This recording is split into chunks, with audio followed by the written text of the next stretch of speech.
I thought you guys were going to help me age with grace. You were wrong.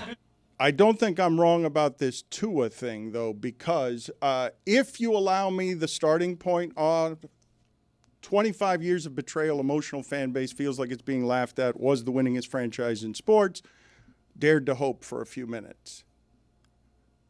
And that player made them a national player for the first time in 25 years, where people were talking about them nationally because they were arguing about whether this could be. If that guy is the star of your team, you're telling me it's the same as Daniel Jones disappointing the Giants? You think it's the same thing? I think it's the same, and I think like right now we're being hyperbolic. I think he goes away for 2 years and he's a welcome luminary and gets received warmly at Hard Rock Stadium for the things that he did on the field that were positive. I don't agree with that. Well, you're representing one side of the spectrum as a journalist. He's on the fan spectrum. As a responsible I don't journalist. like the insinuation. Yeah, but I think he'll be making appearances for the club and it'll be fine. He was better than Tannehill, and Tannehill would get if Tannehill came back, he would get Tua's going to get a warm. You think so? Yes. Yeah, Tua's going to get a warm reception in a couple of years. By far the best quarterback I've ever watched play for the Dolphins, which is terrible. No, but I realized yesterday, like my first connection to this show, just to show the mediocrity of the Dolphins for my entire lifetime, was Mike Ryan writing a song about Joey Hanos.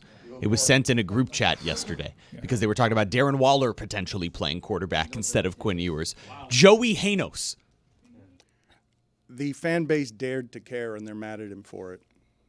And I don't blame them. And I think he speaks for it more than you do. I think that you don't care the way he does. You don't. I definitely don't care. But I'm saying I don't care at all. I'm just a fly on the wall watching Dolphin fans act like sports fans. Yeah, but I will say that I cared about Baker the man, and I thought he was wronged. And because it was tied to the Deshaun Watson thing, I left my fandom, and I'm still a Baker guy. So, Jeremy, let me get this straight.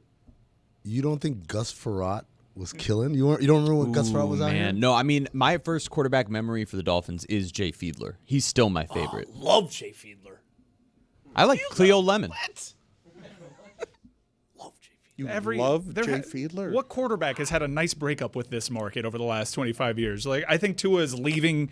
Yes, it's loud now, and people are pissed because it was a wasted season, a season of expectation, which, honestly, that's on them. Why would you expect this team to be good? You guys were the problem. This team was bad from the jump. What do you think the correlation would be between me and Jeremy and Jay Fiedler? Happy Chinooka. You all love Anthony Mason. Chad Henne?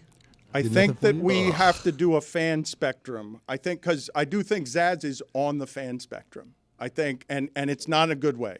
It's an unhealthy way, and I think he speaks for the fan base. Mike's detached. Look, 20 years now, insider, booster. You know the things he cares about. Dolphins ain't one of them. So he's very comfortable telling you how Dolphin fans feel, and I would go to journalist Zaslow on that one because I'm telling you there's nothing that gets more applause than him crushing everybody. And he comes after Tua awfully hard. He's rage-filled, and he's getting nothing but applause for it. Like there hasn't been a dissenter, right? Everyone, have you had one person say, hey, take it easy on him? 99% have been on my side. I didn't even tap into that for Jimmy Butler, and I love the Miami Heat. Love them. But Kyle Lowry brought this out of me. Me too. Hated him. Terry Rozier brought this out of me. Very few athletes bring this out of me. So Matt Moore on Hard Knocks didn't do it for you? You know what? Matt Moore was great. I loved Matt Moore because he wasn't Chad Henne. I think that the anger of 25 years, the resentment of the fan base, you underestimate both how attached they were to a star figure and what that hope did to them and how betrayed they feel by him being the face of that hope. You told me we had another Marino. You told me after I loved Jay Fiedler as my best choice in 25 years that I had a quarterback. Guts. Chris Long is saying, I'll get a tattoo of Tua on me if that's a good quarterback and that wins the Super Bowl. And we planned a trip to Las Vegas that cost this company $500,000 because we thought the Dolphins were going to the Super Bowl that year. That really played a role in making that trip? They were 9-2. Was that the year they scored like 70? They were 9-2 and then lost to Tennessee at home on a Monday night game. They were 9-2. Led by 14 early in the fourth that game. Yeah, it was our watch We party. did a watch party. So That was Joey our fault. Harrington didn't do anything for you. Chad Pennington did. Go Ducks. Actually, Ronnie Brown playing quarterback is really the best quarterback play Remember? I've seen. That was when we learned Ronnie Brown's lefty. Yeah. That's the best quarterback play I have seen as a Miami Dolphin fan. Was Ronnie Brown running the Wildcat? Tony was saying Will Levis reminded him of Dan Marino. Oh yeah. Oh, Dan's loud wrong about Bo Nix, by the way. He is Dan Marino. I think you can put together 20.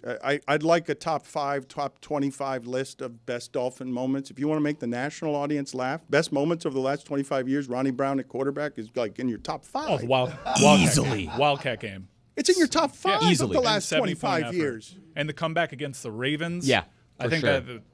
And that's why Tua, by the way, is the best we had because he's 2 of those top 5 memories. And the Kenyon Drake touchdown. The win against the Bills like 3 years ago, the home game. The Camarillo when Ken touchdown. Dorsey crashed out. Miracle in Miami. Yeah, the Kenyon Drake. I forgot where about it Gronk because was the last line of defense. I was on the sideline with Drew Rosenhaus at that moment. I didn't remember it all that well because I was listening to that game on the radio, so I still don't know what happened.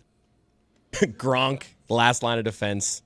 That was great. That was a good one, right? Is that top 5? I think we That's got the gotta top be. 5. That was pretty good. For sure. There have been so few moments. Zaslow was listening to that game on the radio and didn't know what was happening until the 10-yard line of the Patriots. Gave me nothing until they got to the 10-yard line. 2 words. Fitz magic.